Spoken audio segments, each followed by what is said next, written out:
Oh, you made it.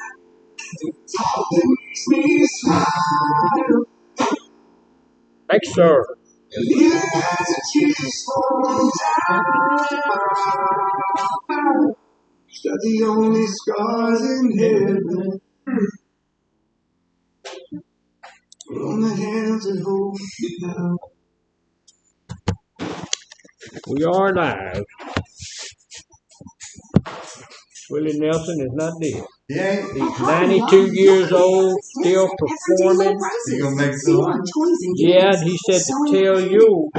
And he gonna make 200. He's shooting like you. He said that was an AI-generated thing that was on the internet saying he was dead. Yeah. That man is pickle. He can't die. To my knees, baby. Come, Jesus, come. Today be the day. They ought to leave that song. Yeah. Sometimes I Nearly as feel I'm gonna fade, but I'm holding on to hope that won't fade. Come, Jesus, come. We've been waiting so long for the day you return to heal every hurt and right every wrong. We need you right now. Come and turn this deep down. I know this world is their home. Come, Jesus,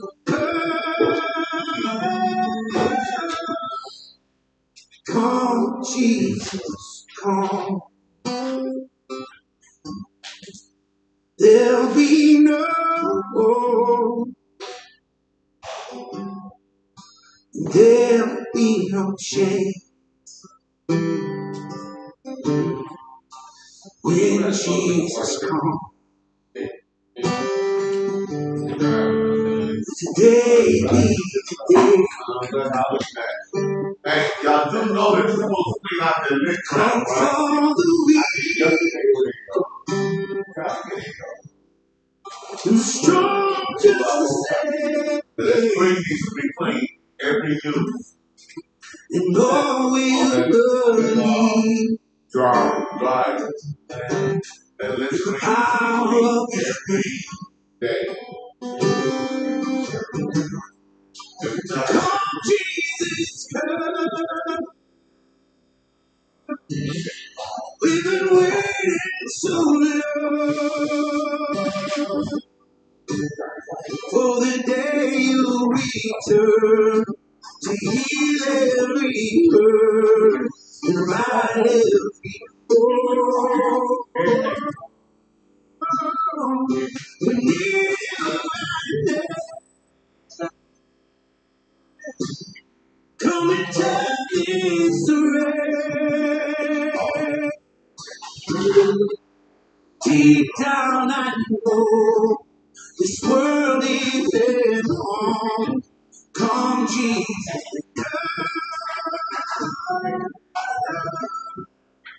come, Jesus, come. One day you'll come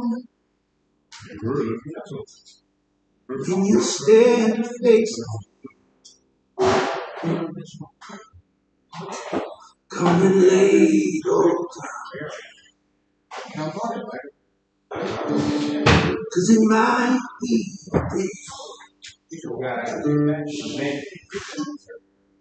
the time is right now. There's no need to wait. Our hearts will be warm. Next verse. Good verse.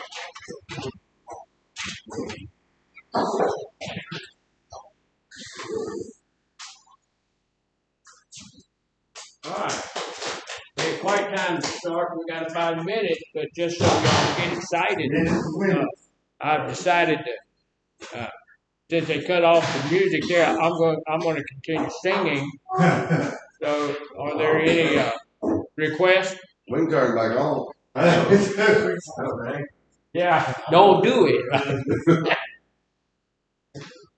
I have y'all know I sing every week. I sing at church. They got it up loud enough that they can't hear me. So, You play the guitar too? I do play the guitar. I play, I can't play not with the strings. I can beat on it like it's a drum. Yeah. I play the radio pretty well, but that's about the only instrument I can play, real well. It is the radio. Sometimes I don't do that all that well, but there's a whole lot of stuff here, but I wanted to look at one certain thing. So we haven't started yet. So I'm still looking. All right, I'm going to look at this stuff real quick.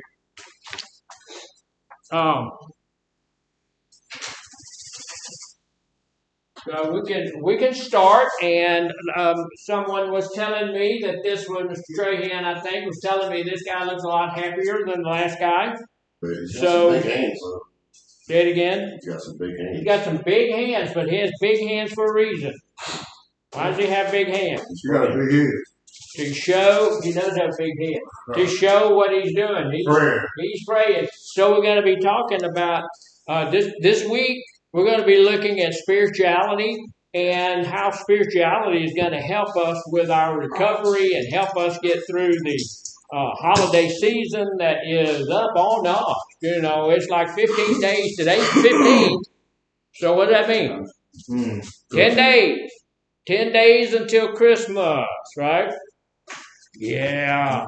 And y'all got all of your request in and all of that stuff, and you know what you're going to get and all that stuff. Yeah. My wife has let me know that I'm probably going to get some new T-shirts. And okay. With pockets? Say what? I said, you have pockets in them? Well, no, these are undershirts, so there's not going to be any pockets in them. But according to the way that she's been batting here lately, they may have pockets in them. They don't get pockets on the outside shirt, but pockets on the inside shirt. So we already have the TAP sign-in sheet from over here. Thank you for that. And if you're at HHSC, that one should be going around. So if you don't have it, somebody find it, and if you need to sign on there, it's like it's already been signed out. I'm going to be over at North here after a while, not too long from now. As soon as the group is over, I may have a quick meeting, and then I'm going to come over there. And y'all have your treatment, your sign-in sheets, put them in that box outside your door. And that'll work really well for me, and hope it'll work really well for you guys. So everybody has their book, and we're on page 21 of our book this morning. And about 5 weeks now. Say it again. We've been on that page about 5 weeks. Yeah, and we stay on that page a lot, so it's all right. And today we're going to be going this week. We may not stay on that. We have the option to jump off of the schedule if we need to and stuff like that. Mr. Farmer's been real nice about stuff like that, so we don't have to stick exactly to the program, but I want to stick to it a little bit this week because during this period of time, spirituality is a big deal. A lot of people get to a place of spirituality and dwelling on spirituality during this time of the year. This is the time of the year that we celebrate my higher power's birth, and a lot of the people's higher power in here and in South Texas. Look, we live in the Bible Belt, So there's a lot of people in our area who are, that's their higher power is the Lord Jesus Christ. And I believe he's my higher power. I do believe he's the only one. But, I can't tell you who to choose as your higher power. If you want to talk about that, you can come to my office and I have some talk with you about it. We can talk about it because I can talk about Jesus all day long. But here's the deal: when we first began, sometime look, and in our addiction, who is our real, or what is our real higher power when we're in our addiction? My drug. Yeah, our drug, Mr. Rice said. Yeah, and that's true because we're serving it, we're following after it, we're bowing down to it, we're doing what it demands us to do. We save our money and we spend our money on our alcohol or our drug, whatever our drug is. So it is, in fact, our higher power. We get to a place where our drug is our God. And we will do all sorts of things to make sure that our God gets serviced. And that's just a fact when we look at what we've done in the past. To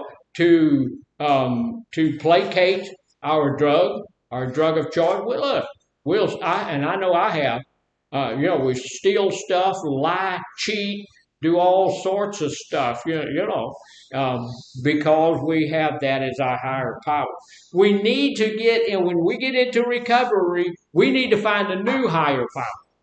We need to find a higher power, first off, that has our best in mind, right? Our best what? Our best life, our best health, our best everything, the best outcome that we can possibly have. How many people, I don't know about you, okay? I don't know you that way. But I will tell you this, that I screwed up a lot of stuff in my life on top of drugs and alcohol. I screwed up a lot of people in my life. I screwed up a lot of stuff in my life. And there's nothing I can do to go back and fix that, right? You can't. You can go back and make amends and try to hope people that will take that. They will accept your amends and they will say, okay, I forgive you and everything's okay. But you can't not do it, right? You can't undo what you did because you did that. And I have people who I have had to make amends to, and they said, yes, we love you and that's great and that's all, and all that kind of stuff. But when I go back around my family, my sisters always make sure they know where their purses are. Years later, I hadn't done anything like that in all these years, but still, they're gonna make sure that little clutch is where that clutch needs to be, which is not with me, but so you can't undo what you did, and even though sometimes people will forgive you, they don't usually forget it, right?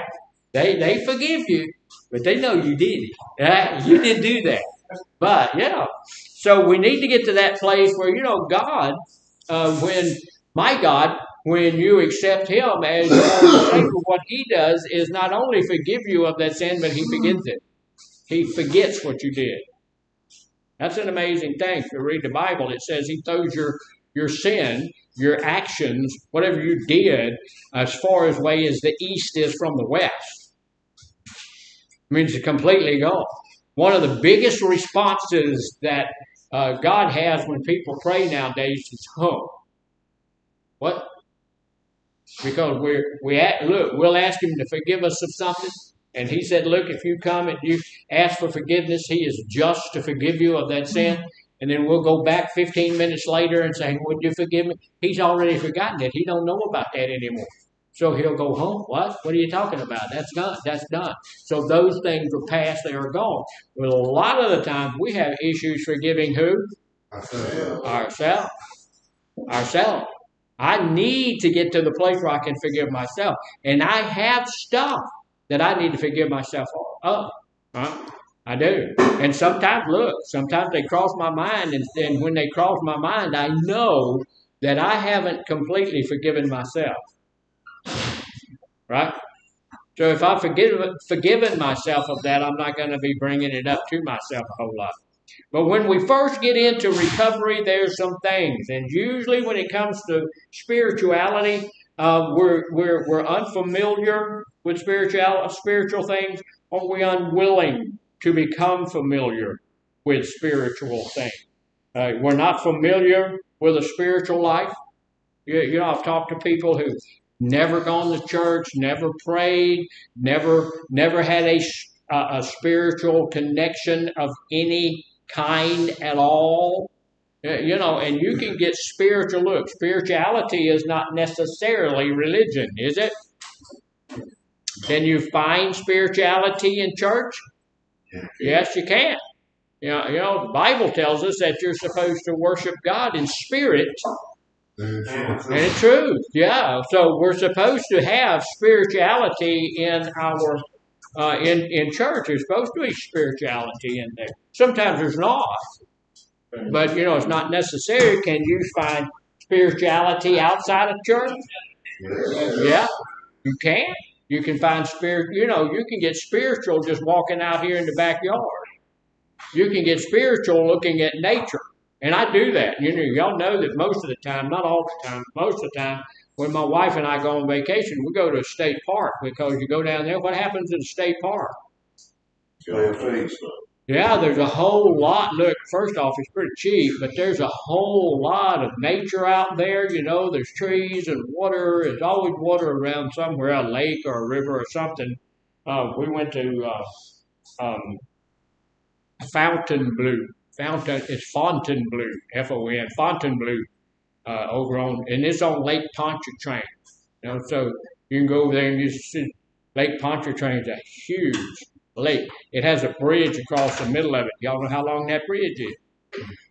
23 miles. No. What a silly man. Yeah, I've been to New Orleans before. Did you cross that bridge? Yeah. So how far is it? I think it's like 13 or 18 miles. No, it's about a mile. It's 24 miles. Yeah. 24 miles across Lake Pontchartrain. You said 23, though. You were a mile off, man. You'd stop a mile from the end of it, I can swim a mile. You can swim a mile. It's 24 miles long. I saw a thing on, the reason I know that, I was watching a Facebook thing, and they were talking about, people don't know about this bridge over the longest bridge in America, and it's 24 miles long, and people get disoriented, and they begin to panic, and who are you, you little goofy little person? I drove across that, and there's water on each side of you, but nobody gets disoriented. It's a bridge, it's no big deal. But it's 24 miles long, So we go there because of that, and if you sit on the outside, you can see deer come up, and all sorts of, there's rabbits, there's all of these, and if you can't get spiritual in a place like that, you can't get spiritual. Somebody needs to, walk up your head or something, help you out there, because it's a spiritual place. But a lot of the time, we don't know about spirituality. Or you've been unwilling or unable to accept the existence of spiritual matters.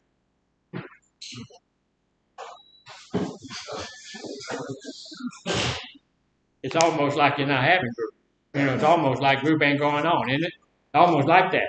People getting up, walking around, leaving, people going tote boxes, all that kind of stuff. It's almost like that.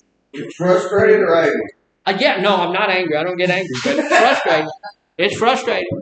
I am happy you guys remembered all of that kind of stuff. It is a bit frustrating. Yeah, we pay attention. Well, you guys are. Yeah, a couple of y'all are. Yeah. So there's a couple of things I want to share with you about some of the stuff that, that spirituality can help us to foster into our lives. Now, this guy here, see, he's found a much higher power. So he is dealing with a higher power in his life. And look, we need to do that. If we're going to AA or NA or any of the self-help groups, Celebrate Recovery, any of those groups, what's one of the linchpin things in that group? Find yourself. To find a higher power. When you come to AA, We want you to find two people. When you get there, we want you to find somebody that knows what you've been through. Both of the people we want you to find knows what you've been through, knows what you're going through right now, knows what you're liable to go through going forward in your recovery. And the first thing we want you to find is a higher power. We want you to get to the place where you can have a higher power. Now, here's the deal. There's a lot of people that have a problem with the God concept, and some people don't want to go to a self-help group because the God concept. That's why that AA and all of the rest of them came out to where anything that you decide is your higher power, that's good enough, right?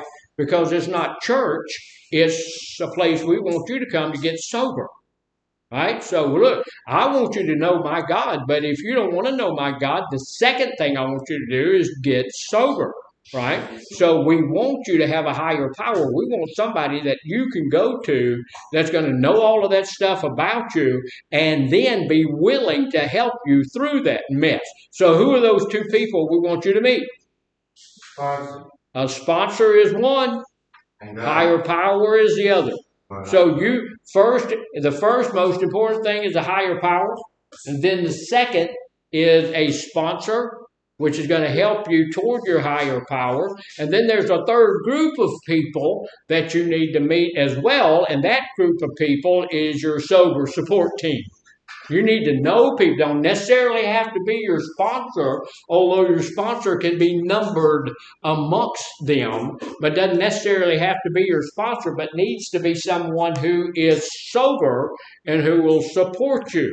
Can that be your family members? Absolutely. Sometimes, yeah. Sometimes it can be.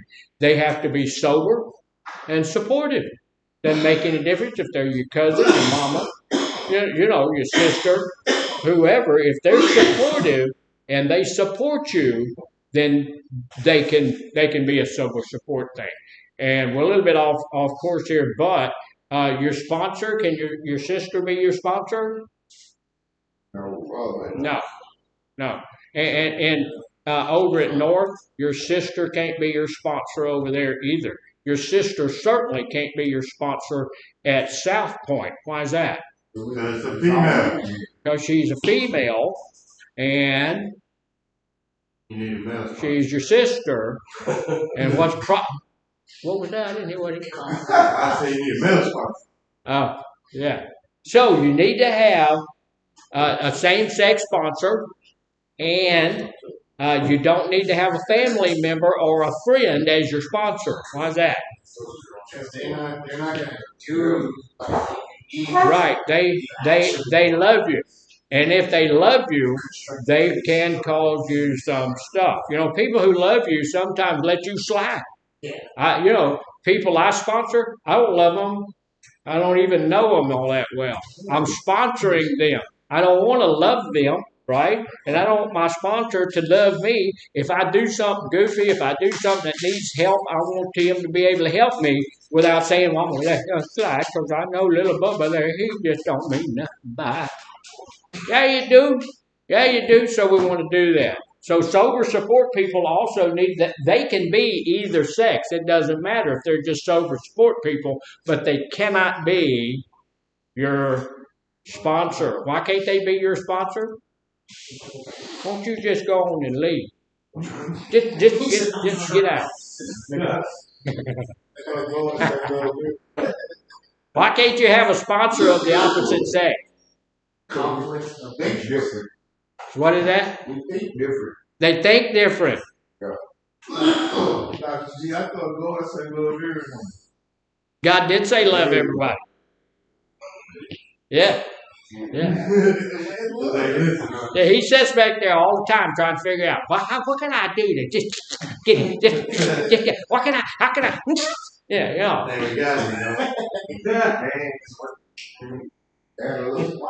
God said you got to love everybody. He didn't say anything about you liking people. You have to like them. You can love them. I don't want somebody to love me to the point where they're going to let me do something that's stupid. I don't want somebody to do that. So I don't want that. And when if you read the Word of God, God said he is love. So he loves you and all of that kind of stuff. But he also said you're supposed to judge people with a righteous judgment. And he said all of these other kind of things that we don't want to attribute to him, but he did say those things. But we don't want to have our sponsor be somebody of the opposite sex, because you said because men and women think differently, and that is true. But one thing we think about as men and women is what? Sexual. Sex. Food. Sex. And if you had a sponsor that was, those kind of relationships would foster themselves if you did that. So, we don't want to do this. Here's some of the things that we'll get some of the things that a higher power will help you to build, and they're really important for us to have as we get into our recovery. These are virtues. These are morals that we need to have. They're essential, and if we want to do the right thing. Now, let me ask you: how many people want to do the right thing? Are you having some kind of? You got Tourette's. I got Tourette's. I'm sorry. That's hot. I'm sorry. Okay. All right. So here's the deal. The number one thing that a higher power is going to help us get is empathy. What does empathy mean? Feeling sorry for somebody. Say it again. Feeling sorry for somebody. Feeling sorry for somebody? Or anybody got a different definition? Like, okay, Understanding. I can explain. Understanding. Yeah. Well, say like I have my dog died. Your dog the person died. probably say, "Oh, I'm so sorry." Yeah. That Okay. Okay. So here's what empathy really is. Empathy is something we have that allows us to understand how other people feel. Yeah. Yeah. That helps me understand how that person feels. That doesn't necessarily mean that I feel sorry for that person. I know how that person feels. Yeah. So if that person's angry, I can relate to that. If that person is frustrated, can I relate to that? I can relate to that. If that person's dog dies, can I relate to that? Yeah, I've buried probably 20 in my backyard. I have about 4 horses buried in my backyard, which caused my wife a lot of sorrow, which caused me a lot of sorrow, because those horses were all Overo paints, and they cost a lot of money. And we had one where we're working on the barn and hooking up all the electricity on the barn, and the outside skin on the barn's tin, right? So they had two pieces of the wire was stuck to the tin, and when the guy plugged it in, it just went all over the barn. The horse was standing by the barn. It zapped that horse dead, killed him dead. Boom, $40,000 horse dead. And, so $30,000 lawsuit on the man. Well, or was that yeah. So anyway, it helps us know how people feel. This is something that allows us to become more sensitive to the needs and the feelings of other people. Now, here's the deal. If I just feel sorry for you, am I going to fulfill your needs? No. No, and not necessarily so. We might, but not necessarily so. If we did, we'd put all of our money on these people that are on the side of the highway saying, we'll work for food. They won't, but, need money. I saw one a couple of years ago. I was going by. He said, I ain't going to lie. I need a beer. So I give him any money either. But if we're empathetic, we can feel how, but he was honest, we can feel how other people feel. We know what they're feeling, and we can see their needs and see how we might be able to help those folks. And sometimes, we do that. Sunday at our church, we're doing a toy giveaway. And last year we gave the toys away. and I went over and I was visiting some of the, lower socioeconomic area, and I had one of the ladies come out on the porch and just say, "Can I hug you?" I said, "Well, sure." So she gave me a hug because that's the only Christmas her kid's gonna get.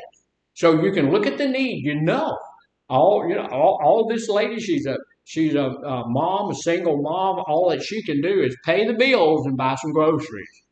She's working down at the local little dollar store right over here where she can walk to, so she doesn't have to drive to it, and she's enough to pay the rent and buy some groceries. That's all she's got.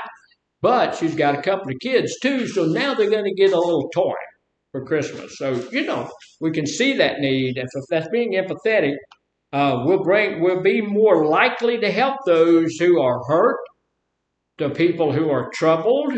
Do you think that some of these counselors that we have here, some of the therapists we have here, are empathetic people? Yeah, some do. It's not just about education.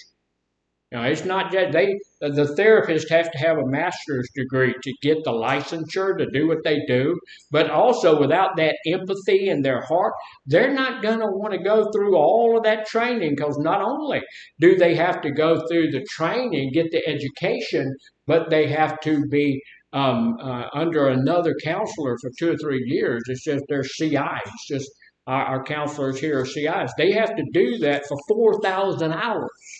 The therapists have to do it for 3,000 hours. So the counselors here have to do it for 1,000 hours more than the therapists do. But there's a lot to it that they have to do to get those licenses, but they won't do that. The people are not usually going to go through that unless they have this empathetic heart where they want to help you.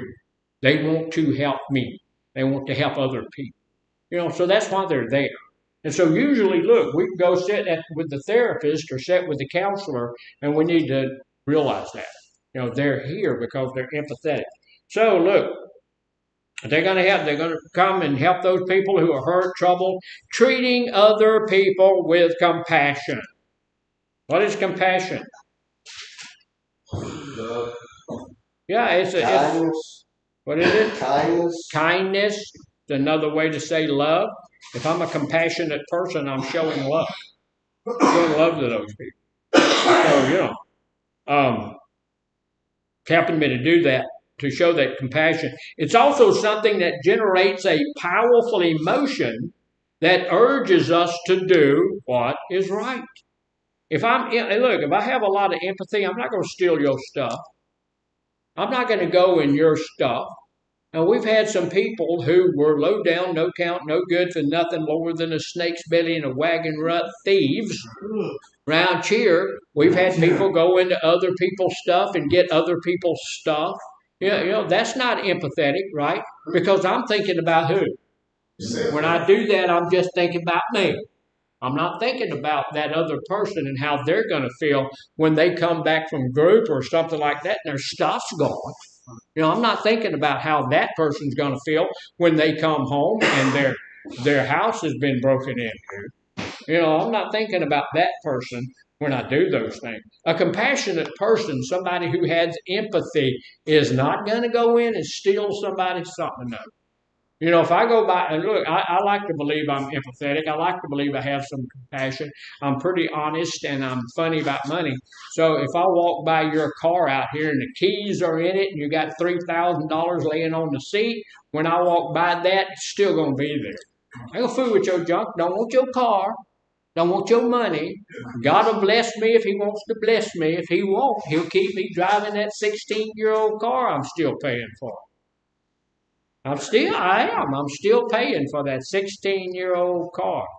I am, yeah. And my wife's talking about paying it off at the end of this month, but I don't know if she's going to or not. But we'll see. We'll see.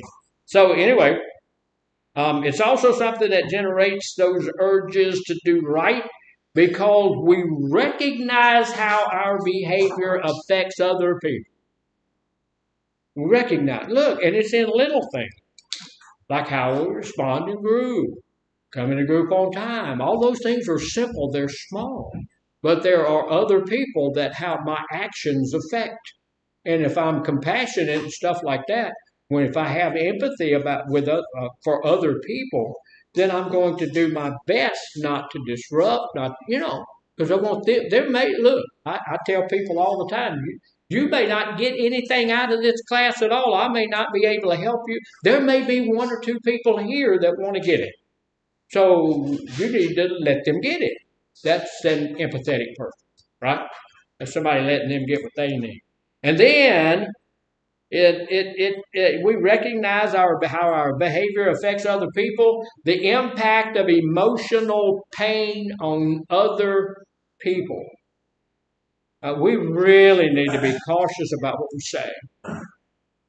We do. We need to be careful about what we say, how we say it. And I know that you know this. We've talked about it. But some of the stuff that we say to one another can last forever. Now, I've told this story here 900 times. But, it's different people. I was about 12 years old, it's Christmas time. We had a Christmas tree in the school, and there's a girl there named Melody Jackson. Blonde-headed, blue-eyed, pretty little thing. And she had a boyfriend, and I wasn't it. But there was a Christmas tree up there, and it had all these little bitty Christmas packages all over. They're just fake packages to have under the tree, to show what a Christmas tree is supposed to look like.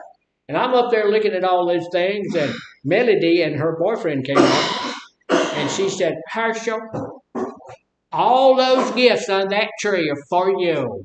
I said, well, wow, yeah, that's good. I said, is that right? Is that true? She said, yeah, that's absolutely true. Because that's all soap and you need to take a bath because you stink. So, look, I was 12 years old. How long ago was that? 60 years ago. That was 60 years ago. I still remember that little beautiful young girl telling me, and look, I'm a 12-year-old boy. I probably did stink. That's a 12-year-old boy's job. We're supposed to stink. But I never forgot it. So when those people tell you, well, it don't matter what I say, don't believe that crap, that's not true. Because what I say to people sticks with them their whole life. I still remember that. From all that hurt my feelings so bad. Man, I went home, I felt bad, it was terrible. I took 9 showers, my God. There were no such things as showers back then, I'm sure there were somewhere, but not in my house. And I went ahead and take a bath, and all that kind of stuff. Yeah. But we did. We had a foot tub, and then there was, we had Salwashi Creek, which was a creek out back of our house, and sometimes that's where we took a bath and all that kind of stuff. Yeah, so anyway. Sometimes we can inflict emotional pain on other people just by what we say. So we need to be careful of that. And it stops us. Look, if I have empathy, if I have real empathy, if I really care about how other people feel, and I pray about that every day. I'm hoping, the Holy Spirit's supposed to live within me because I'm supposed to be a Christian. And when you accept Jesus as your Lord and Savior, the Holy Spirit's supposed to live inside you. And if he does, the fruit of having the Holy Spirit is love, joy, peace, long-suffering, kindness, goodness, gentleness, mercy, and self-control. So if I have all of that stuff, I ought to be able to treat you well. Right? I should be able to. And so that should be what's pouring out. And I pray every day to let that pour out of me. I hope that God lets that come out of me. So here's the deal. If I have empathy, if I have real empathy, it stops me from acting in a cruel manner. I'm going to tell you, sometimes there's people in here, I'm not going to point out who they are. It doesn't matter who they are, or the fact that they got a mask on or something. That doesn't matter. Sometimes they say something to me, and the devil will bring a real cruel rebuke or real cruel, something I can say that really get him back. And I say, no, I ain't going to do it. I want to just let him stew in his own juices back there. Yeah, I ain't going to say nothing. You know. So yeah, you know. See, there you go. One finger, you got 3 point fingers. Then I do understand that, and that's Take what you say, Dr. G, that's right back to it. that's empathetic. You know, when he said goes both ways, yeah, we can both be empathetic toward one another. So that's good stuff. When you hear the word empathy, what do you think of? I'm sorry. When you hear the word, when somebody says the word empathy, what do you think of? Caring for someone. Caring for somebody? Compassion. Yeah, compassionate. Sympathy. Yeah, sympathy and empathy are different. Yeah. You know, because sympathy is what you were talking about. Sympathy makes you feel sorry for people. Right. You know, empathy makes you get to the place where you know how they feel. You know, if I know how you feel, then I have compassion. I can feel sorry for somebody and not have compassion on them. True. You know, I really feel sorry for those guys when I drive to work and I see people on the side of the road that are homeless. It was 29 degrees at my house last night. When I went out of my house and started my car and let it set for 30 minutes before I went out to get in it. You know, because it was cold, 29 degrees. Miss Rebecca told me at her house it was 27 degrees. And man, that's cold. I don't care who you are, where you from. 27 degrees is cold. And so when I go by, you know, I look at those people, and some of them I feel real sorry for, and others I have empathy for. And I went by the other day, and I went down to Walmart, and I was hungry. So I went and I wanted to get a couple of little chicken wings, you know. And I went by and I told the lady, I only want 2 chicken wings. She said, well, that ain't how we said it. She wasn't empathetic at all. I said, well, how you said it? She said, we said, at least we'll sell 6 of them. I said, well, give me 6 of them then, you old bat. I didn't say that. I said, ma'am, give me 6 of them. So I took the 6 of them, and I ate the 2. And then I went by this guy, you know, and I saw him. He was sitting up in the bushes there, you know, and I said, okay, you know, I just felt sorry for him. I had empathy for him. And so I went over there and I said, hey, look, would you like some chicken wings? He said, are they fried? I said, yeah, they're fried. He said, well, I don't want them because I don't eat me no fried food. I said, okay. So the empathy went right out the door. And he said, well, you know, thanks anyway. I said, You know, now had that been me, I'm sitting on the side of the road, I'd have took those 4 and said, thank you very much. I appreciate you doing that. And then as the guy drove off, I'd have chunked them in the bushes. There's somebody or something going to eat those things. You chunk them in the bushes.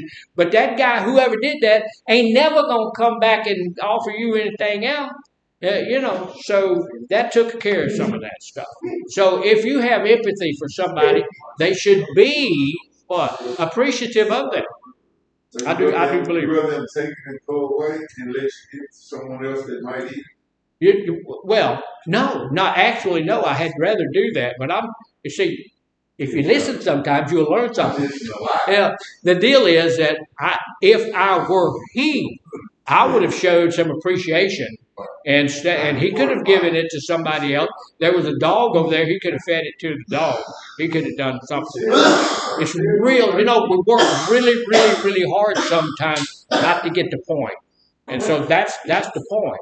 So, you know, I wanted him, and we do. When we go help somebody, don't we want them to be appreciative?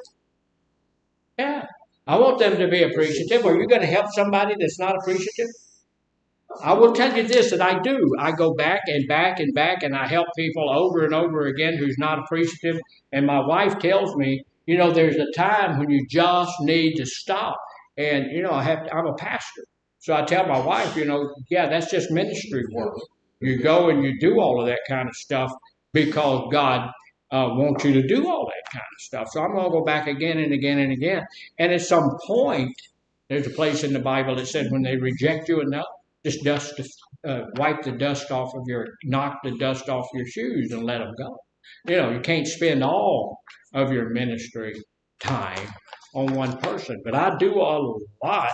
And so the other thing There's a couple of other things. But another one of the things that it does is it helps to build your conscience. What does that mean? We all have a conscience. Confidence. Confidence, build from confidence.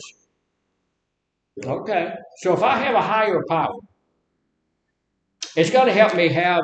It's going to help that y'all. Who was the little guy that had the cricket as a conscience? Pinocchio. Pinocchio's conscience was the cricket. What was his name? Jiminy Cricket. Jiminy Cricket. He would always tell him what was right or what was wrong.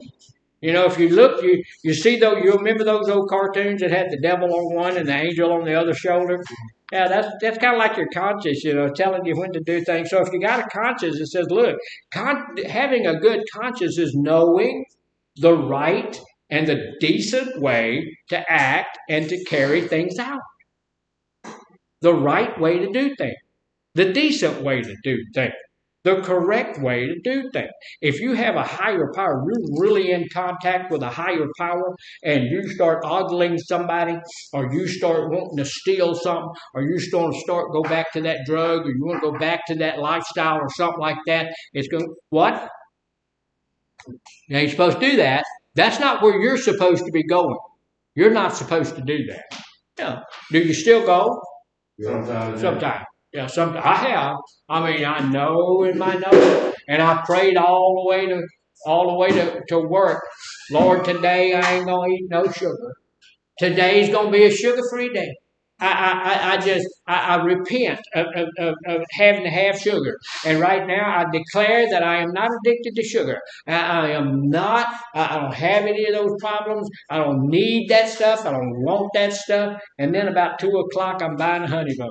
You know, walk through the store and I go over there to get maybe a banana or something like that. You know, it's not all that bad for you. And that honey bun will jump off of the shelf into my hand. You know, I'm going, how did that? Throw it back down, it pops back up there again. You know, and so before you know it, it'll follow you to the cash register. I'm up there with my banana, and I'm trying to pay for the banana and the honey bun, and jump up on that cash register. Had gotten over it by itself, some another jumped up on the cash register, and okay. Wrong yourself up there. Yeah. And after a while, you know, the girl's already rung it up.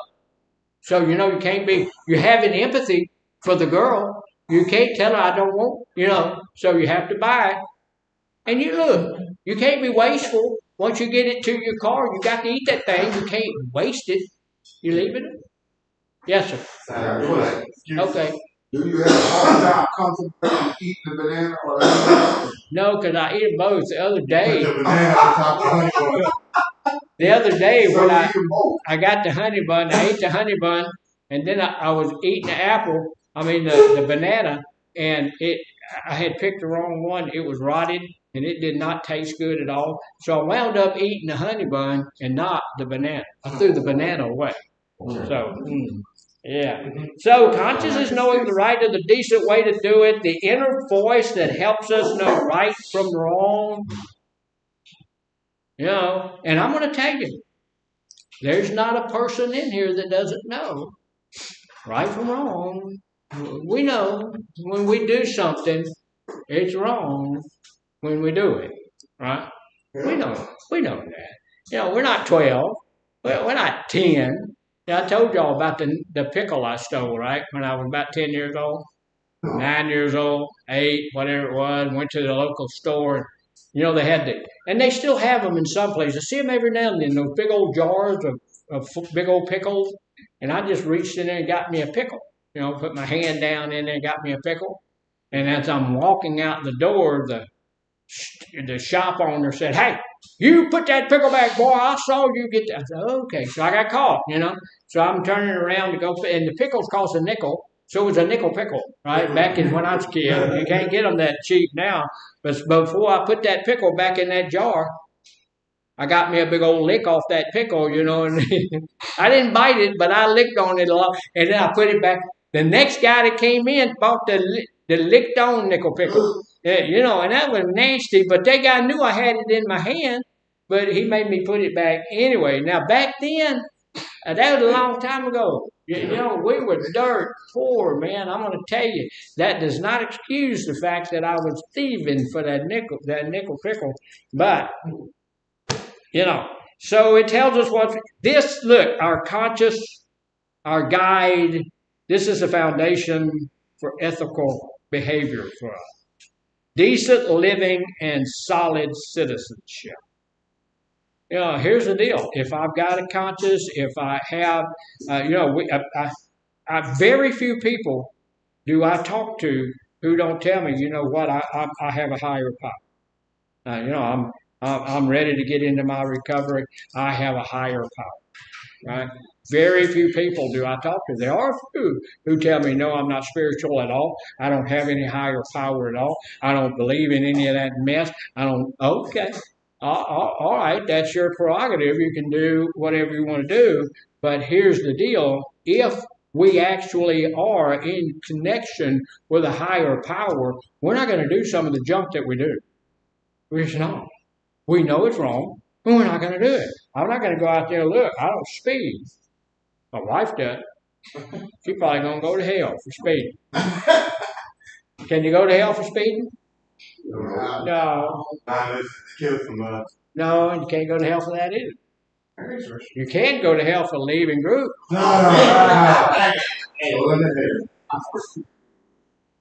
got 15 minutes.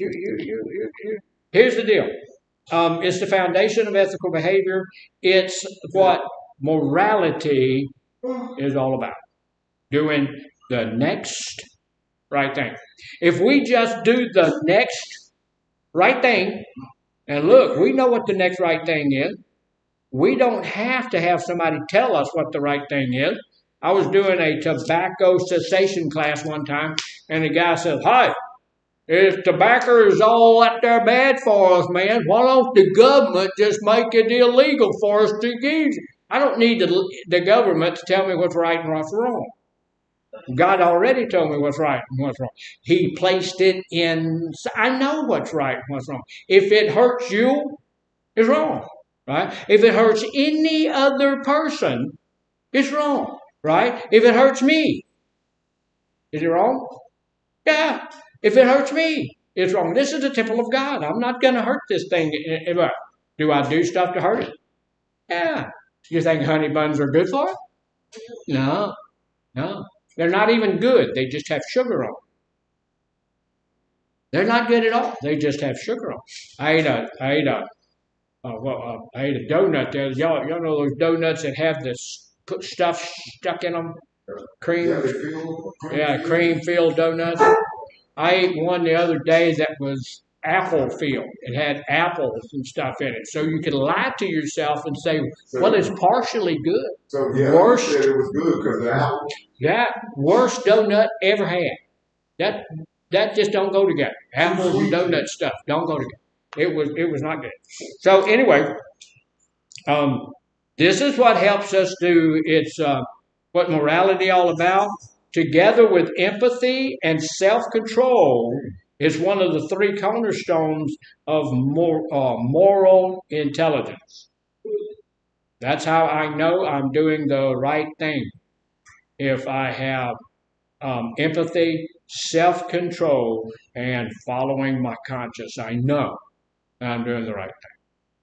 So here's the deal. What people with a good conscience will do, they act the way they know is right. And we know what's right. And, I've had people, with some issues tell me in the past that they did. Well, I didn't know that was wrong. Yes, you did. One of the ways I can know if something is wrong is how would I feel if it happened to me. Somebody stole my stuff, how would I feel about that? Yeah, I wouldn't like that at all. Somebody scratched my car, I wouldn't like that at all. Somebody says something nasty and ugly about me, wouldn't like that at all. All of these things, if I wouldn't enjoy it myself, I'm not going to do it to you because you're not going to. That's the right thing. That's the right thing. So I know what the right thing is.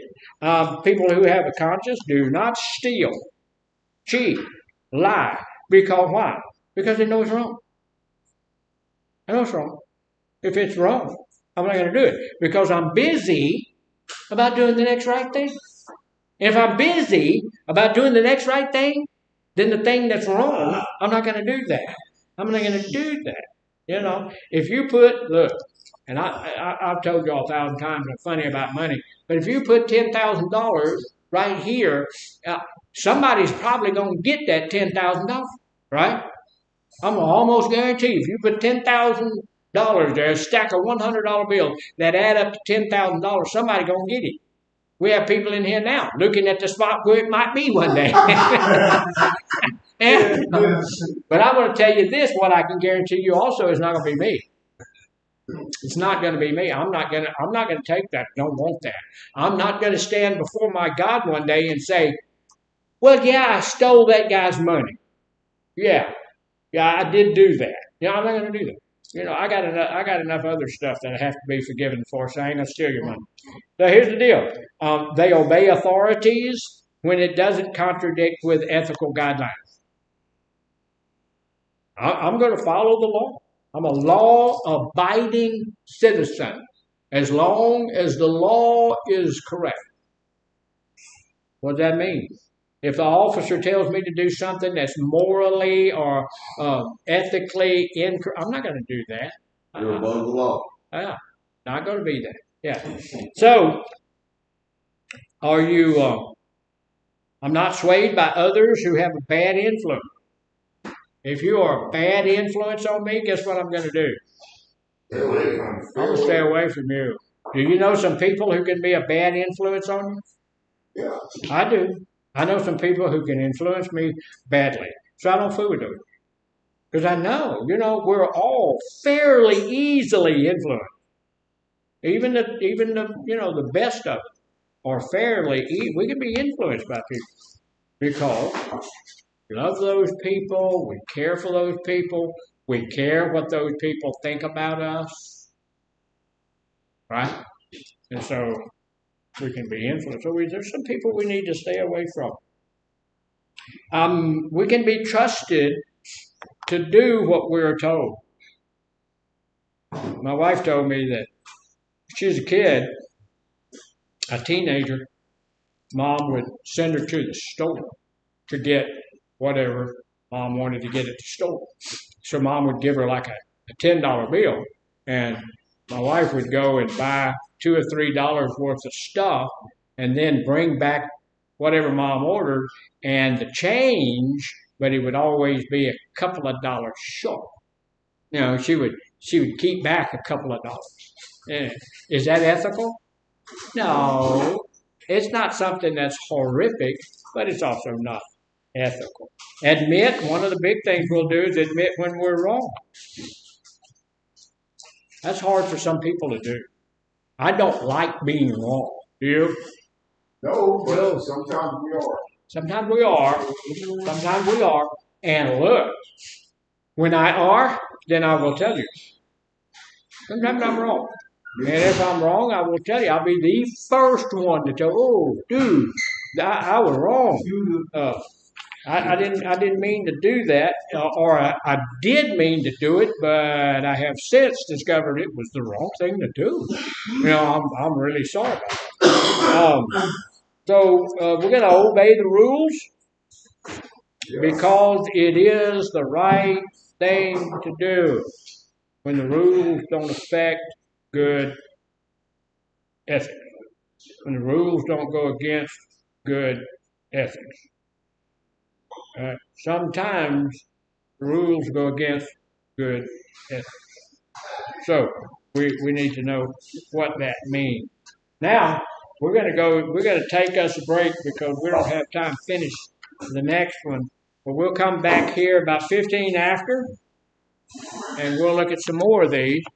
And thank y'all for paying attention.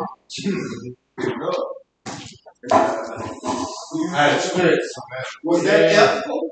No, that wasn't even good. That wasn't even good sense there. That was good sense right there. That's how you know you're getting old. You gotta lie. Yeah. Got that kind of hill. I don't know what I was gonna do. What they do? Pasture. Oh yeah. Yeah. That is.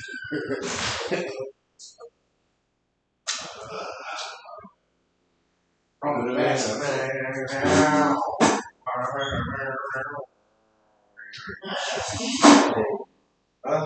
No, these. I'm sorry, I got these first.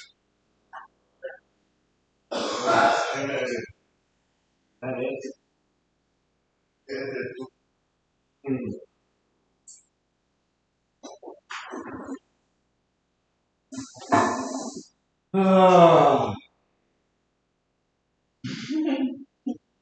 glad it's only 3 more days. That's all you got left? All I have left. Don't be my 60.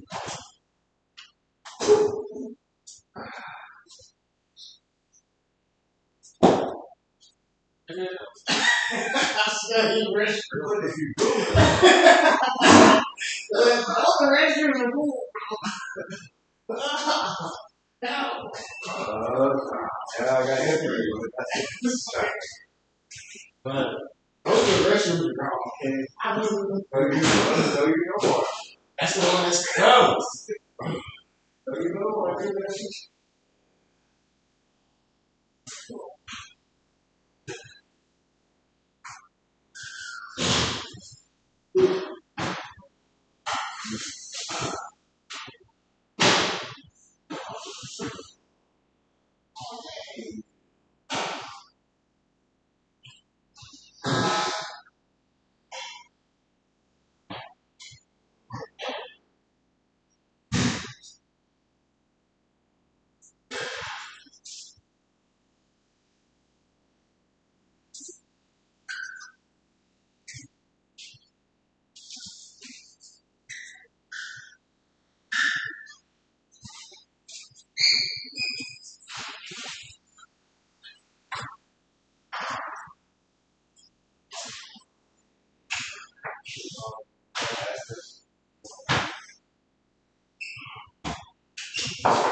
Yeah, I ain't gonna let y'all. You want to see it, you little people. You may pass. He said, yeah, there you is. Yeah.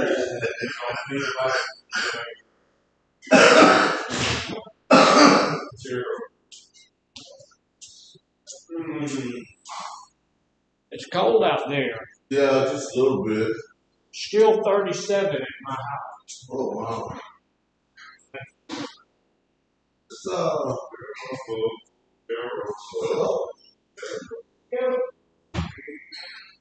Milton. all in years. All right. Where's that in? Cody. I only want to go up there. I got yeah, I don't have no cigar. I ain't going out.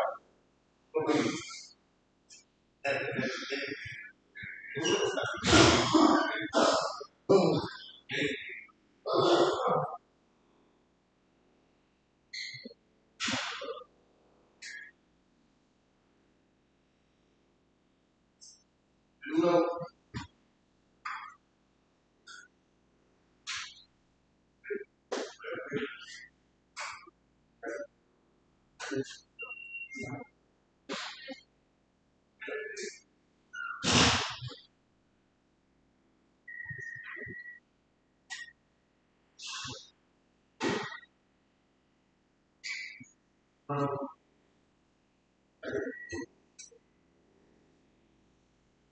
know,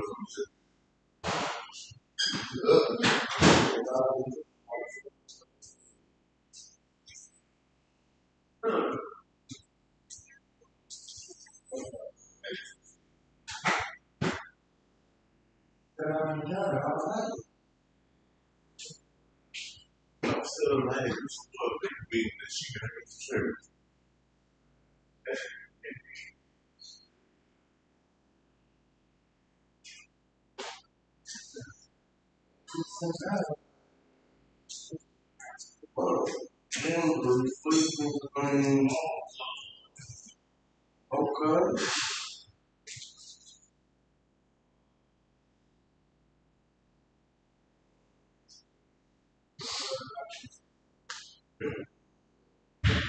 She don't do with that cat.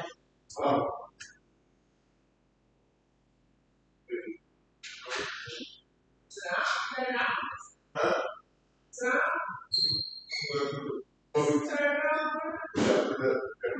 Right.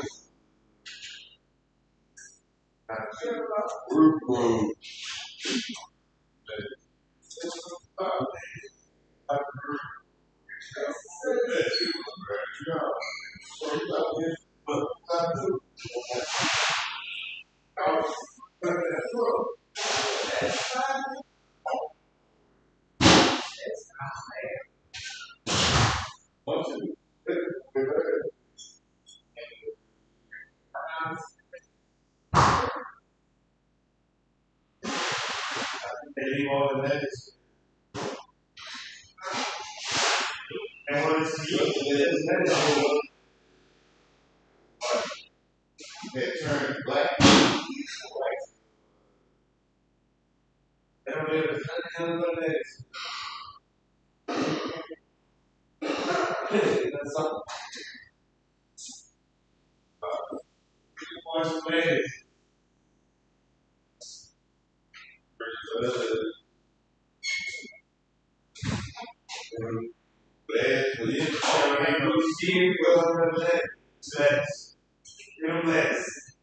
use was the base like this.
My name being soup.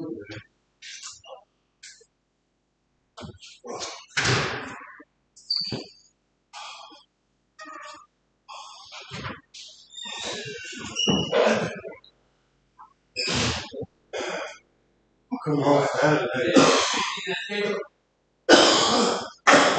I watched the dishes in there. Yeah. Yeah, man. Yeah. Hey, man. Worry about me. Worry about me, folks.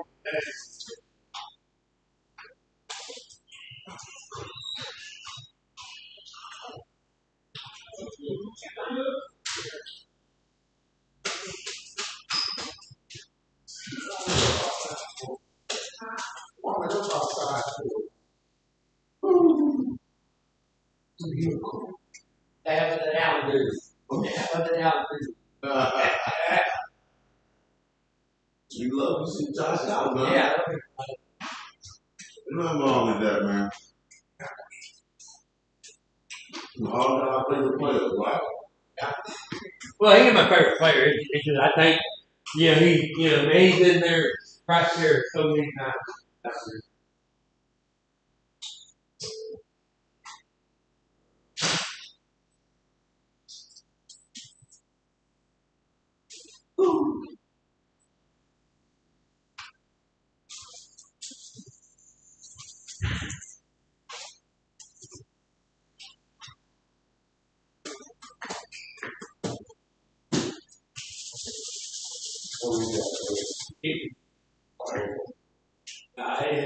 As long as you stay on top of it, it's okay. Yeah, that's what I do.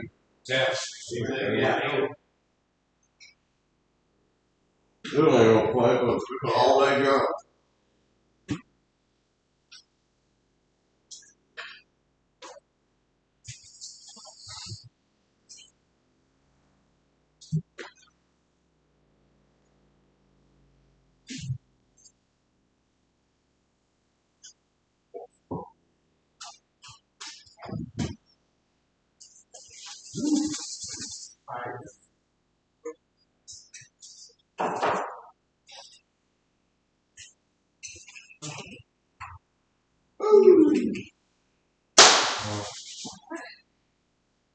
It's cold out here. Just doing that. I'll agree with you. A little too cold. Yeah, I think she went out. I think he does. Hey, Caitlin. So I asked you a question. Yes. That's what I say already.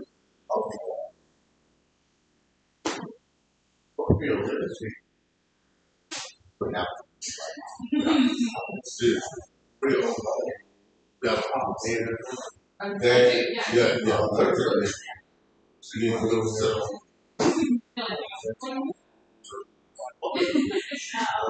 Okay, shut up. Because what has happened, what I did was download all the files. Download. This is what I'm trying to do. I'm trying to send an email to everyone in the house. Let them know if they're looking for old notes. This is where it is. So is it a hall? Like landmail? Oh, is there like a where you can add everybody? Like, Yeah. I don't know. I think everybody just has to. We might, yeah. Because I don't know about a send all. I think there is a send all. I thought I saw one. There might be. I have to look it up on. To attack files. So see, I went ahead and put them all over here. Ooh, my. Oh, you're wanting to add all of these. No. So what do you want to do? No, I'm saying that so they are. Okay. So, but you're trying to figure out who to send it to. I'm trying to see if I can. I want to Okay, so it's I didn't even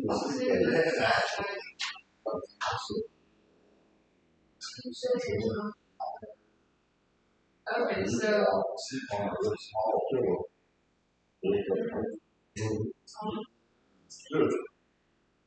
yeah, no, you're probably just gonna be best sending them all. Okay, I gotta do it individual. Unless like, so are you wanting to? So everybody that's in this email is everyone.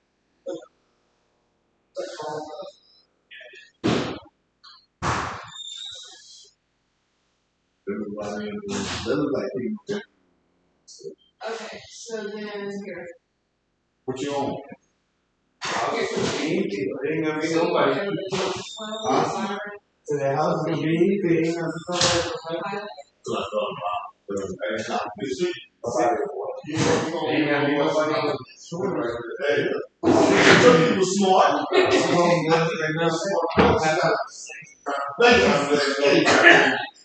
I should have just made you type them all individually and then be like,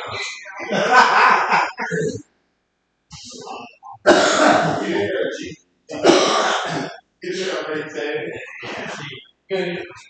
Ain't gonna take it off. And now you can turn. Empty houses. So, 6 million. I know it's 12 Half of it. I know, right? Ego. Like a few days ago.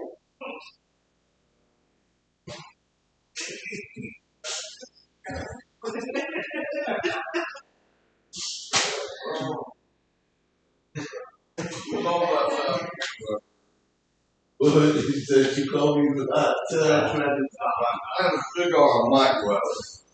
Mike. Mike. What food?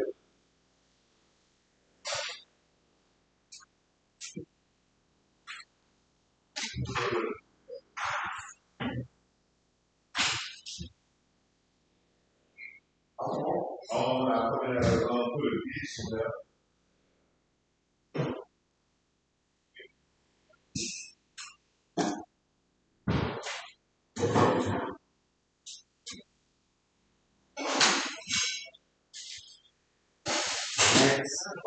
Did it? Bro. Walk for a minute. It's not for you. Next. Got a book. Got a book.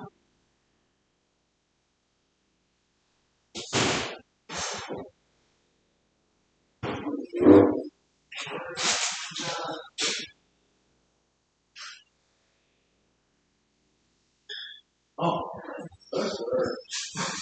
Thank you so much.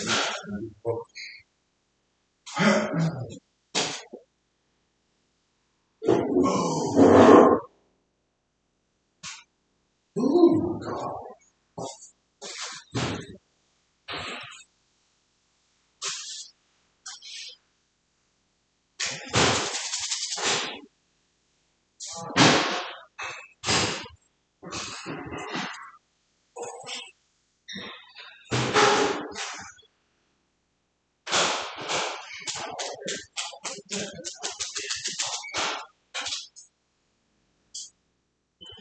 Ooh.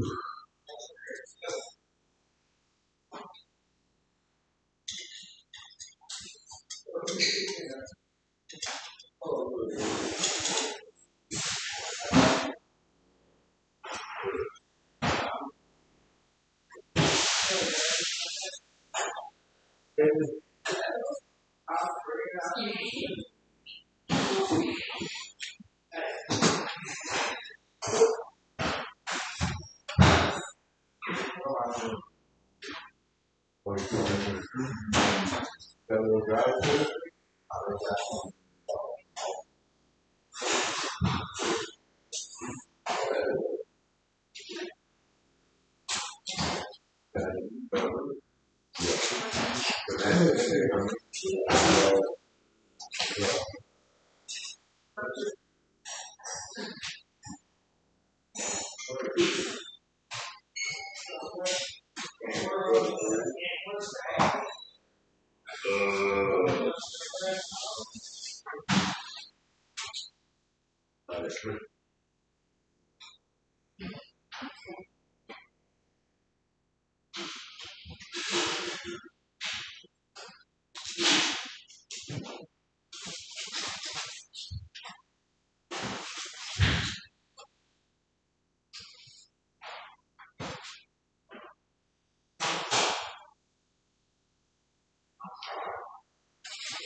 Well, it's getting cool in here, huh? It's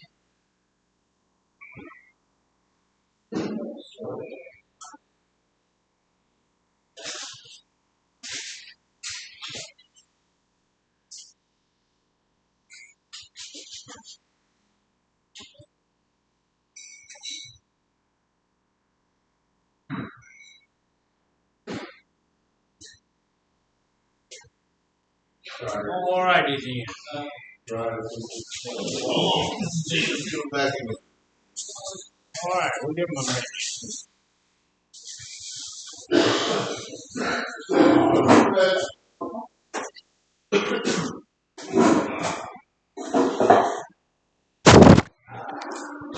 All right, we're back. We're kind of waiting on folks to get in over here. I'm going to look at a couple of more things. We start the text. Let's go. We may, Let's go. we may get completed a little early. Let's go.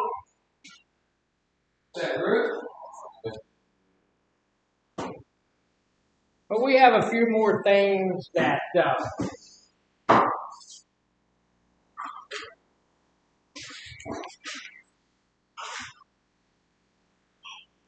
if we have good morals and good ethical views, will just kind of naturally transpire.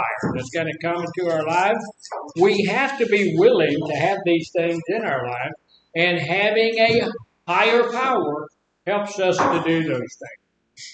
So, number 3 is self-control. So you notice where we've been. We've only gotten to number 3. Self-control. What's self-control? Controlling your emotions. Controlling self, right? Yeah.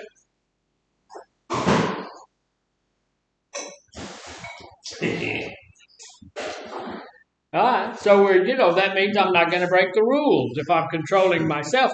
Self-control, it has to do a lot with our thought life, because if I'm going to control my actions, I have to control my thoughts, which is sometimes kind of tough. The Bible tells us to capture those thoughts, take those thoughts captured for the righteousness of Christ, not my own, but His. So it's kind of hard sometimes, but self-control is regulating your thoughts and your actions so that you can stop any pressures from inside yourself or from other outside sources, so that you can act the way you know and believe is proper and good. Now, here's the deal. If you have a set of values and ethics that you live by, that you're going to follow, those need to be followed no matter what. No matter what. Yeah, that's ethically, that's what I do. That's who I am. So I'm not going to do those things. I'm going to do my level best to do the next right thing, whatever that is, right? I'm going to look at the situation, whatever the situation is, and I'm going to say, okay, what is the next right thing? What is the thing that's right to do? And then I'm going to attempt to do that, because I'm not consciously going to do the wrong thing. If I know it's wrong, I'm not going to do it. Sometimes, you get messed up and you wind up doing the wrong thing anyway, right? It happens.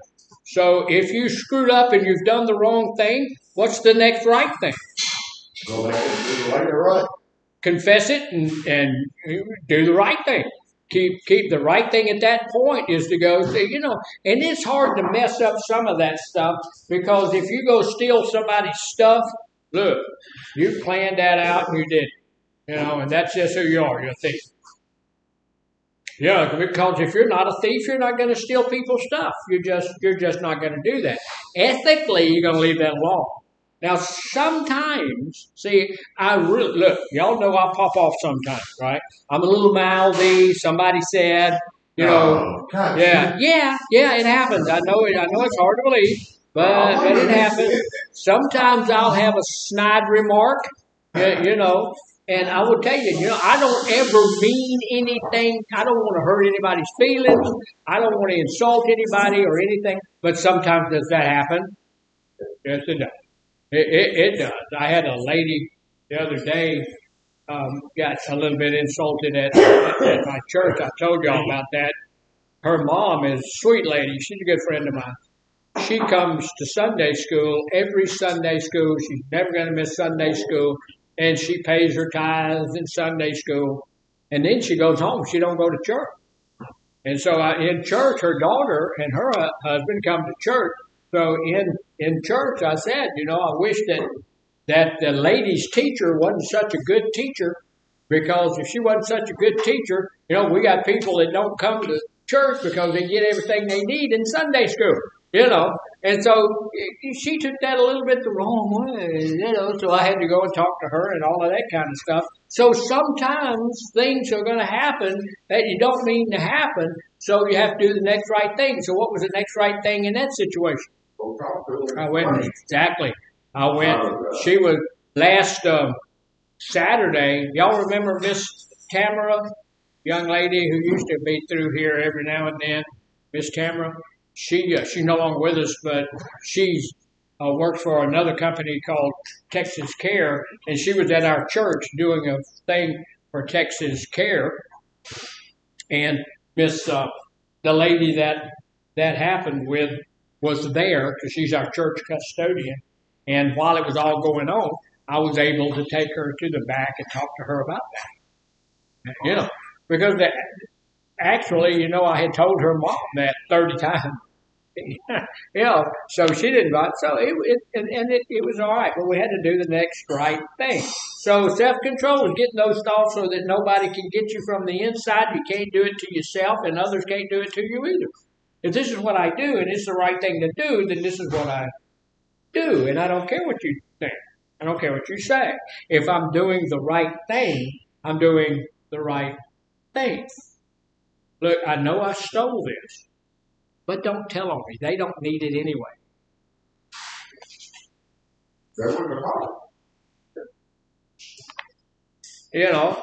I walked up on you and you're stealing something, and don't tell anybody because, they don't really need it. They don't care. They don't want it. They're okay with me taking this stuff. Don't do it in front of me. I'm going to tell them. That's the next right thing. Next right thing for you to do is not do that. Next right thing for me to do is if I run into you doing it, I'm going to tell them. If you run into me stealing something, tell on me. Help me. As counselors, we have to sign an ethics thing every year. We have to take an ethics course. And we have to sign the bottom of that ethics course. And one of the things on that ethics course is I'm going to keep you accountable. I'm going to hold you accountable. If you don't do the right thing, if you do the paperwork the incorrect way, I'm going to tell on you. So, we have to hold each other accountable and make sure that we're doing the next right thing. So, does that slip? Oh, yeah. I've known a whole bunch of people that, I didn't tell on them. I didn't do that because they were my friend. Right? So that's not the good thing to do. So, this is, we do what we can act the way that we know and believe is proper and good. Now, here's a summary of the first three virtues is empathy, consciousness, and self-control. Empathy helps a person to feel the emotion of another. Conscience helps a person to know right from wrong. And self-control is what helps a person monitor or restrain their behavioral impulses so that they really do what they know is morally right in their heart and in their head. If a person has self-control, they know that they have choices, that they control their own actions. It is the virtue that motivates generosity and kindness and can help them restrain themselves from immediate gratification, thereby doing something for someone else instead. I have a friend of mine, spent a bunch of years in prison, tatted up all over the place. You know, he's a minister now, and but he makes he doesn't make an immense amount of money. But he makes about $100,000 a year, which is not terrible. You know, he makes $100,000 a year, and he doesn't have anything at all in the bank. No money at all. I said, what do you mean? What do you mean?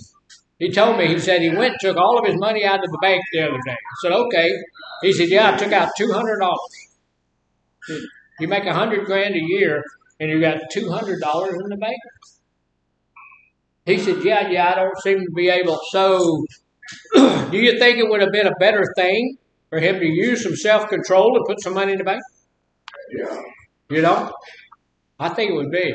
Right now in the United States, statistics show us that probably about 80% of the people in the United States cannot come up with $400 without selling something or borrowing it. You know, that's not a good plan. You ought to have a little bit of money put back so that you can do a little bit of something. You know, if you have an emergency, his wife, as a matter of fact, the reason all of this came out, we were talking about finances in his life. His wife just lost her job. And she lost her job right here at Christmas, and she was making pretty good money herself. And all of a sudden, they don't have that, and he doesn't have anything in the bank. And I'm going, wow, with you making $100,000 a year and her making about 60 or 70,000 a year, and y'all don't have a dime in the bank. So somewhere there's, the right thing to do would to be put a couple of bucks in the bank every day. But that's not what they did. So, making some of the wrong choices. It's a virtue that motivates generosity and kindness. If I'm going to be generous, who do I need to be generous to first? Myself. Is he being generous to himself when he's not putting any money in the bank? He's spending it on himself. Yeah, that's ignorance. Because it's ignorance. Because there's going to come a time when he may need something and he don't have it. Right now he needs a truck. Right now he needs to buy Christmas. And he's not being able to do that because he's not being generous to himself. Being generous to yourself is not just spending everything on you that you can. Being generous to yourself is knowing I'm going to live beyond today. And I'm going to plan for beyond today. So kindness can help you restrain yourself from immediate gratification, which is what that is. When I'm spending all my money on what I want today, that's immediate gratification. And so if I'm doing everything on immediate gratification, I'm not saving anything, that's not helping me or helping anybody. It feeds the flesh right now, but it's not a great thing for after a while. Maybe sometime, and he and his wife, they go out to eat every day. And their favorite place to eat is on the beach in Galveston. I've never been to I'm going to go to the place that they're talking about one of these days because the way they talk about it is just fantastic. So I'm going to go down there and do that one of these days. But I'm not going to go every day. So thereby doing something for someone else instead of self-gratification. That's not being generous or kind. That's being foolish. So we don't need to do that. The next thing, that's self-control. We're supposed to have some self-control in our life. If I don't have self-control, then my ethics are being questioned or should be questioned because I need to be able to control myself a little bit. We talked about that, right? We need to be able to control the self. That's what self-control is. If I have some self-control, then I can put some money in the bank. If I have some self-control, then that money in the bank, I can have a house, I can have a car, I can have the things I need in life because I've had some self-control. I had a friend, that was years ago, and he was about to retire. And he came and told me, he said, I'm going to retire here in a little while. I said, okay. He said, I'm going to wait 6 more months. I said, why are you waiting 6 more months? You're old enough to retire. He said, well, I want to get another $50,000 in the bank. I said, okay. Okay, I can understand that. The fact that you can put $50,000 in the bank in 6 months, that's a big deal, right? I don't know how much money he made, but it was a pretty good bet. He said, yeah, at that point in time, I'll have $1 million in the bank. Okay. Okay. From starting when he was young and putting money in the bank every month, every week, he had built it up. You know, the miracle of compound interest had built it up over the years, so he had $1 million. Okay. That was 30 years, 40 years ago. That was a long time ago. So $1 million nowadays is not what it was 40 years ago. $4,000 a month. Yeah. Yeah. Oh, that's pretty good. So, $1 million, not too bad. So the next one, number 4, is respect. Respect's a big deal. Yeah. It is. It's a big deal. Say it again? I say you got to give it to get it. Yes, you got to give it to get it. That's exactly right. You know, if you want to be respected, you have to be respectful. That's just the way that is. Respect is showing that you value other people by treating them in a courteous and considerate way. Now, does that mean you lie to them? No. It's courteous. It's considerate for you to tell the truth.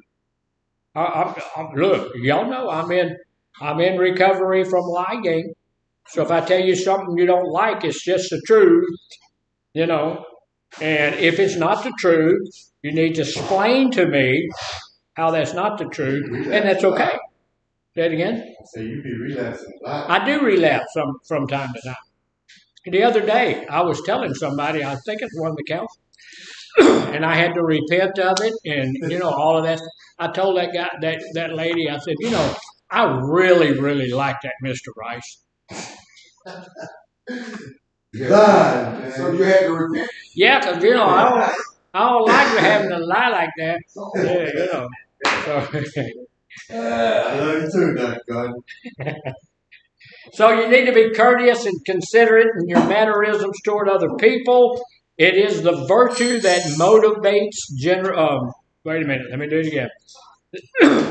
By treating in a courteous and considerate manner, y'all forgive me, that all people should be treated.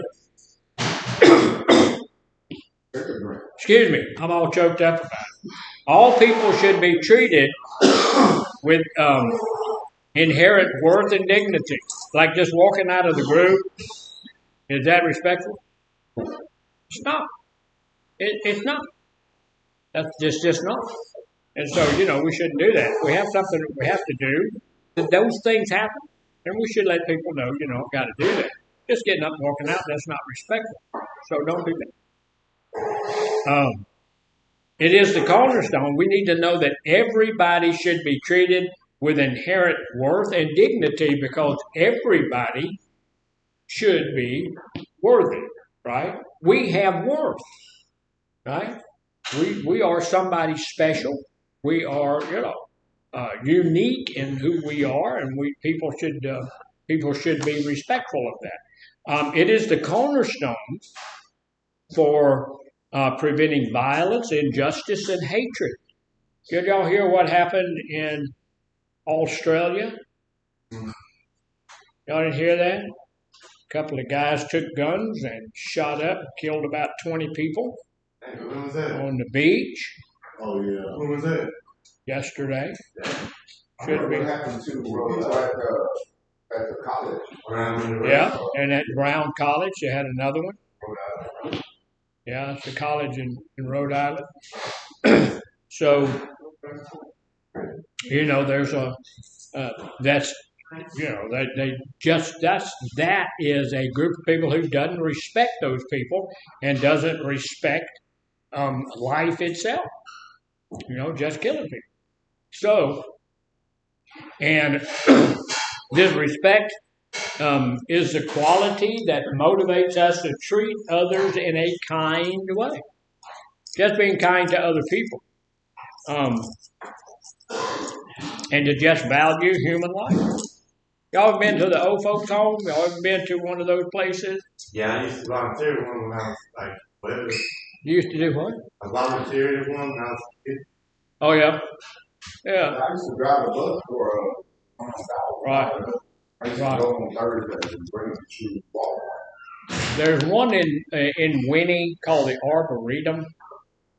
I hate that name. They must have not thought about that at all. What's the name? Arboretum. Oh yeah. That name. I'm saying arbitrary. Arboretum means a place of vegetation, and so I don't want to send my folks to a place of vegetation. Good. So that's pretty bad. But there are some people in there who are in a vegetative state. They're just laying out there in their 90s or something like that.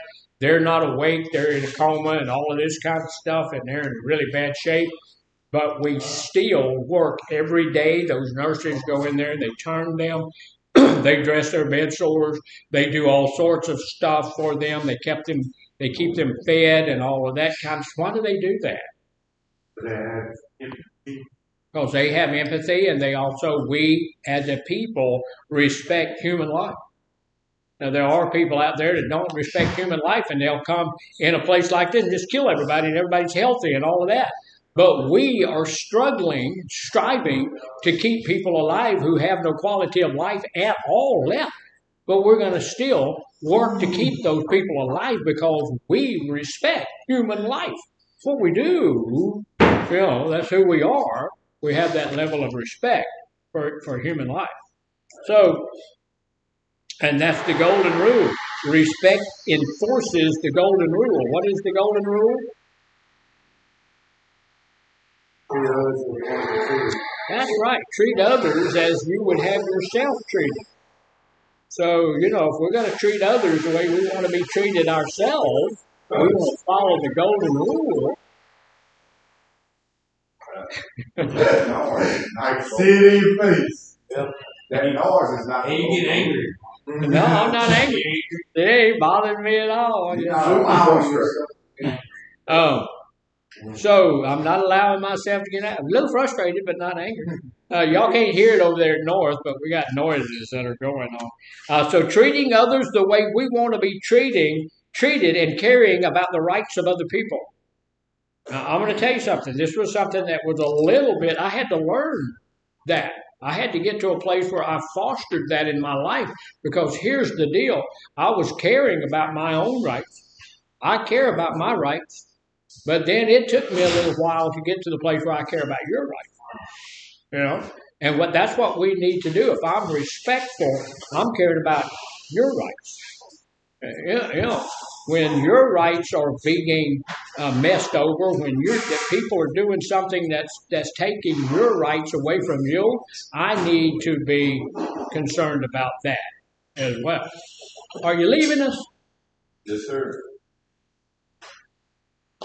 Well, you're going to get written up for walking out of group. You can't just walk out of group and decide you're going to leave. You have group time. I was just picking up my stuff for it on that. I was being considered. Where did you go? Probation. Okay. All right. So, we're supposed to be caring about the rights of other people. Sometimes we don't do that, right? Sometimes we get to the place where and I will tell you that it is easier for us to care about our own rights than other people's rights, right? But when I get to the place where I care as much about other people's rights as I do about mine, then that's where I'm really respecting people. And I want to. I don't know that I'm at that place, but I want to be at that place. I don't care who that person is. You have the right to be respected as a human being. Right? I don't care what the color of your skin is, what your religion is. I don't care what it is. You're a human being, and you were created by an almighty God, and he created you, and you should be respected because of who you are. Yeah. And so I'm going to do that. Does that mean I like everybody? No. I don't have to like you to respect you, right? I don't have to love you to respect you. But I need and have a deep desire to respect you. So, Probably the last one we're going to be able to look at, I don't know, maybe not, I don't know, is kindness. You know, one of those fruits of the Spirit is kindness. I'm supposed to be gentle and I'm supposed to be kind and nice and good. Does that mean I can't be firm? No, that doesn't. You can't do that. No, a counselor is trained that with the clients that we deal with now through the years, we are to be firm, fair, and consistent. Well, your counselor is supposed to be firm. That's what she's not supposed to be willy-nilly. She's supposed to be firm. This is what we do. This is why we're here. If you're not here for that, you don't need to be here. This is why we're here. This is what we're here for. And then she's supposed to be what? Fair. I'm not going to be good to you and not to you. Even though I'll be teaching sometime, and he'll kind of smirk a little bit. You know, you see him. He'll say anything, but which old Ray back in the back, he does too. But he's always going to say something. A little different, yeah. But I can't do one thing for this person and not do it for the other person. They have favorites, firm, fair, in the same way today that I'm going to be tomorrow. And that's how we're supposed to be as human beings, firm, fair, consistent. I'm supposed to be the same today as I am. What you see is what you get on Tuesday and Wednesday, Friday afternoon, same thing. You know, I'm not supposed to be different for one person than I am for another. Kindness is acting in such a way that shows concern about the welfare and feelings of others. Now, I do care about the welfare and the feelings of other people. If I didn't, I will guarantee you I would be a pilot somewhere. Although I'm too old to be a commercial pilot now. So they would, you know, after 60, there's only one company that will hire you after 60. And that one is no passengers. UPS. That it? I don't know. Is that it? That's the one that hauls the packages? Yeah. Not the USPS, but UPS. Right? United Parcel Service. Yeah, they'll hire you up to about 65. So, but kindness, acts of kindness are what builds civility. What is civility? Civility. Yeah, just being civil to people. Being nice, kind, good, and sweet to people. Humaneness, being a humane person, doing good, and it also builds morality. This is what kind people do. Stick up for someone who's being teased. That's more kids stuff. You know, you don't usually tease, but we do. I tease people. Offer to help somebody in need. We do that. You know, our church does that. We gave out some turkey baskets for Thanksgiving. We'll be giving some hams away for Christmas. There are people around us in need. I took a turkey to a lady. And we don't just give them a turkey. We give them a turkey and then a box full of whatever the ladies know that they need. The ladies of our church put everything in that box that you need for a turkey day dinner, you know. And I took all of that stuff over to the lady and gave it to her. And she said, thank you so very much. She said, we weren't going to have a dinner on Thanksgiving. We just weren't going to have a dinner. But now we're going to have a turkey dinner. I took one to a lady who she was living in actually a pretty nice apartment over on the north side of Beaumont here that had it was her and a big old dog that were living in there. So I took her a basket like that, and she said she had no furniture, which is her and the dog and a couple of blankets on the floor, and she had no food. She's going to cook the turkey that day. Wasn't Thanksgiving yet, but she's going to cook the turkey that day, and she and the dog are going to have some turkey. So offer to help somebody. Show concern when somebody's sad. Something happens. I just had a lady, we had a church member die, and she just texted me and asked if I would have They're not going to have a funeral or anything. They're just going to do some stuff, and they want me to just have a prayer. So okay, yeah. So be with them, talk to them. Refuse to be part when somebody's ridiculing. Don't do that. Pay attention to other people's concerns. Think about the needs of other people. 90% of kindness is getting out of yourself. Just leaving yourself alone for a minute. Think about what somebody else needs. Behave in a manner that can make other people happy, and show concern when someone is treated in an unkind way. So, one of the others, and we got plenty of time, so that was kindness. We need to be kind people. And the next one we're going to look at, sometimes I'm not really in agreement with. But we're going to look at it. One of the things that we need to be really ethical people is to be tolerant. Now, there are some things I will not tolerate. But there are some things that, we need to tolerate. Tolerance is to treat all people with dignity, kindness, respect, love, justice, and understanding, even though some may have different beliefs and or behaviors than your own. Okay. All right. And I'm going to do that. I don't care if you are completely different than I am. If you're completely, I'm going to be tolerant of you. I'm going to tell you where that's not correct and that's not right. But if that's where you want to go, okay. I'm not going to be mean, nasty, ugly to you. I'm going to love on you anyway, because that's what God has commanded me to do. I may not like you. Yes. You would excuse me for a second, honey. You need a what? Oh, take a shot. Which is no. Everybody here wants a shot. No. All right. With the tolerance, we appreciate diversity and all of that kind of stuff, but we need to know that there's different cultures and stuff like that. But there are some people in the world that want to cut my head off. I'm not tolerating that. I had a guy, tell me one time, I thought you were a Christian. I am. I'm one of them mean Christians. You're going to cut my head off, you're going to have to fight for the right. I ain't that big. You got a big old knife, come on. Yeah, But I am under. Yeah. Well, I'm under the protection.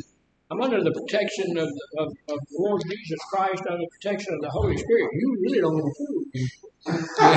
You really don't want to do that. And so, okay.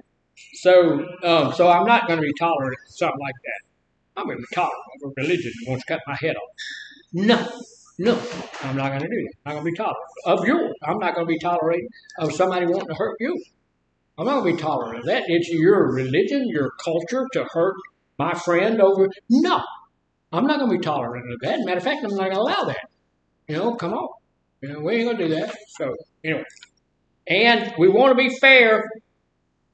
If I'm going to be ethical, if I'm going to have good high moral fiber, if I'm going to need to have a higher power help me with that. I'm going to need to get in touch with my own spirituality. I got to be a fair person.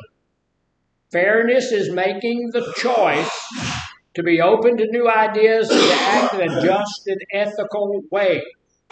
You can bring me anything you want to bring me, and I'm going to look at it and be fair about it. You want to come talk to me about anything, we can talk about anything.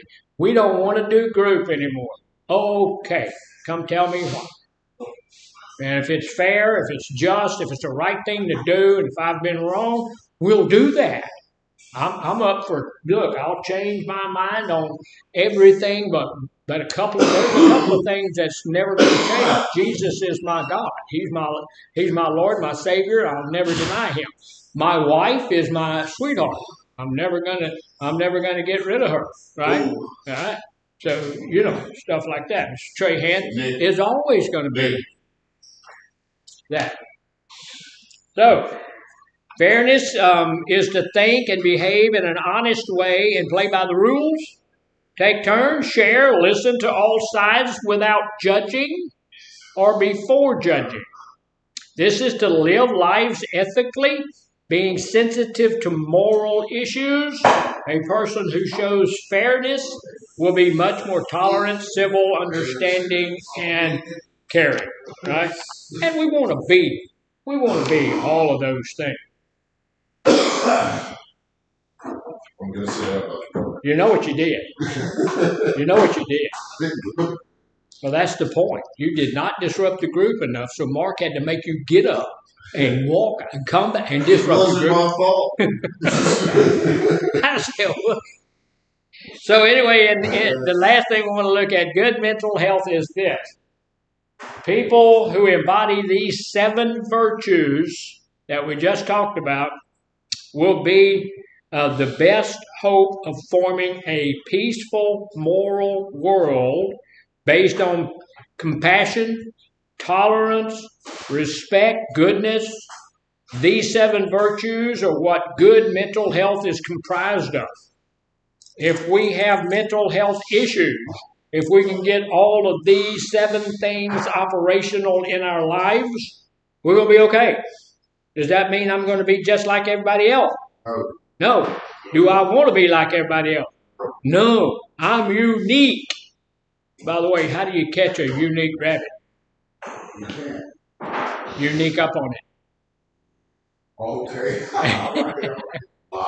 That was hard. That was good. That's reaching. I understand. That's reaching a little bit. Okay. So their good mental health is comprised of these 7 things. They are things everyone can strive for, no matter what age, educational background, culture you're a part of. Everybody can strive for these 7 things, and it can look. If we get a hold of these 7 things, it can change our lives. I had somebody ask me one time, years ago, why do I have to do all of these things? Why don't they do it? Because they're not doing it, so why should I do it? Go ahead, force them to do it. You can't do that, can you? You cannot do that. I can't force you to do that. You can't force somebody else to do it. But can you do it yourself? Yeah. And what does that make you? The right person, the right thing. Makes you doing the right thing, and you're now an example to other people. Will you sometimes get run over? Yeah. Oh, of course. Of course. People will take advantage of you?